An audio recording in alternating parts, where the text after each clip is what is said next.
The docks of Edinburgh stretched into the fog like a forgotten dream, wet, cold, and smelling like disappointment.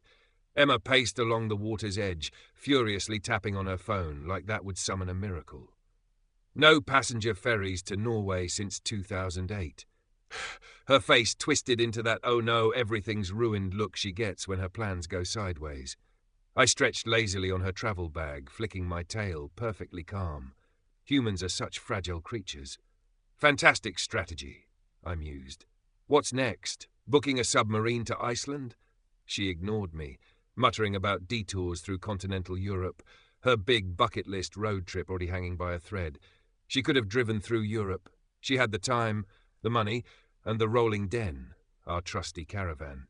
But she wasn't ready for that yet. This trip was supposed to be epic, and she wasn't about to settle for a boring detour. Then from the mist came a deep, rumbling sound. A monstrous cargo ship emerged like a ghost from the past, rust-streaked, battle-scarred, and about 3 bad days from sinking. Its name, Tordenskjold's Legacy, was barely visible through layers of rust. Its captain stood on deck, a giant of a man with a beard thick enough to shelter a small woodland family. He barked orders at his crew like he was yelling at the ocean itself. Emma's eyes lit up with the kind of dangerous hope that usually results in my inconvenience. She sprinted toward him, waving like a distressed tourist. "Excuse me, are you headed to Norway?" He paused, frowning. "Stavanger, oil supply run, no passengers." I thought that was the end of it, but Emma launched into what can only be described as an Oscar-worthy sob story. "Please, we've got nowhere else to go."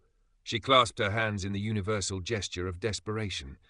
"We've been travelling for weeks. We can't handle another detour through Europe." The captain narrowed his eyes. I smirked. This was pathetic, but somehow effective. "We won't be any trouble. Just me and my small, well-behaved cat." I groaned inwardly. Emma was laying it on thick. Still, the captain's scowl softened until she added cheerfully, "And Fluffy can catch rats if you've got any on board. Consider it free pest control." "Excuse me?" "You volunteered me for manual labour?" He sighed like a man already regretting his decision. "Fine, but you'll work for passage." Emma beamed, and before the captain could change his mind, she waved to the deck crew and pointed at the rolling den. "You'll need the crane for my caravan." His expression darkened. "You're lucky I'm not tossing the furball into the sea." I yawned, stretching lazily on top of the rolling den as the crane lifted it aboard. "I'd survive. Can your ship say the same?" Chapter 2, Into the North Sea. Steel-grey waters stretched endlessly ahead, the horizon broken only by towering oil rigs, mechanical titans standing like sentinels of human ambition. Emma stood at the railing, marvelling at the scale of the operation. Magnificent. They looked like something out of a sci-fi movie. The captain, standing nearby, noticed her awe. "Those oil rigs? Norway's lifeblood. We power the world while investing for the future." He squared his shoulders proudly. "Our economy owns about 1.5% of the world's stocks through our oil fund. It's how we secure our future." Emma nodded respectfully. I squinted at the oil rigs, unimpressed. 1.5% of the world, and they still charged us for breathing at customs. Chapter 3, Life Aboard's Legacy.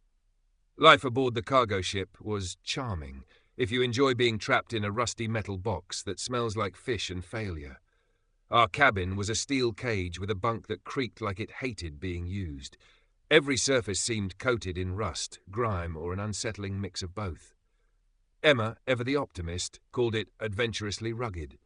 I surveyed the peeling paint, the dripping pipes, and the flickering light with disgust. This place screams tetanus. Mealtime was worse. The cook served a fish stew so potent it could have summoned ancient sea gods. Emma choked it down with polite determination, her strained smile fooling no one. I sniffed my portion cautiously. This isn't dinner, it's revenge. Hunger eventually forced me to eat, though the taste haunted me for hours. Chapter 4, The North Sea's Wrath. 2 days in, the North Sea bared its teeth. Furious waves crashed against the ship like a giant having a temper tantrum. Cargo shifted, crates toppled, and the entire vessel groaned like it was reconsidering its life choices. Emma clung to the bunk, pale but determined. I was launched across the cabin like a furry missile. landing with a thud against the cold steel wall. Is this a Voyage or Thor's personal workout routine? I hissed, fur puffed out like a hedgehog on steroids. The storm raged forever, or at least long enough to ruin my dignity. The ship held firm thanks to the captain and his crew, who worked with steely precision like they'd done this 1,000 times. Emma admired their skill. I marvelled at my ability to survive.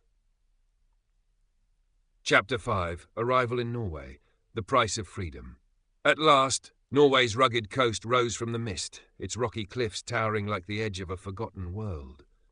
Emma sighed in awe. It's perfect. I perched on the rolling den as the crane lowered it onto solid ground. For once, I couldn't entirely dismiss the scenery. Not bad for giant rocks. Disembarking wasn't easy. Norwegian customs officers inspected the rolling den with clipboard-wielding intensity. Import fee, environmental tax, adventure levy, and a cultural experience surcharge. Emma repeated, stunned. The customs officer shrugged. Welcome to Norway. My tail twitched. We're paying a sunset appreciation fee. What's next? A breathing surcharge?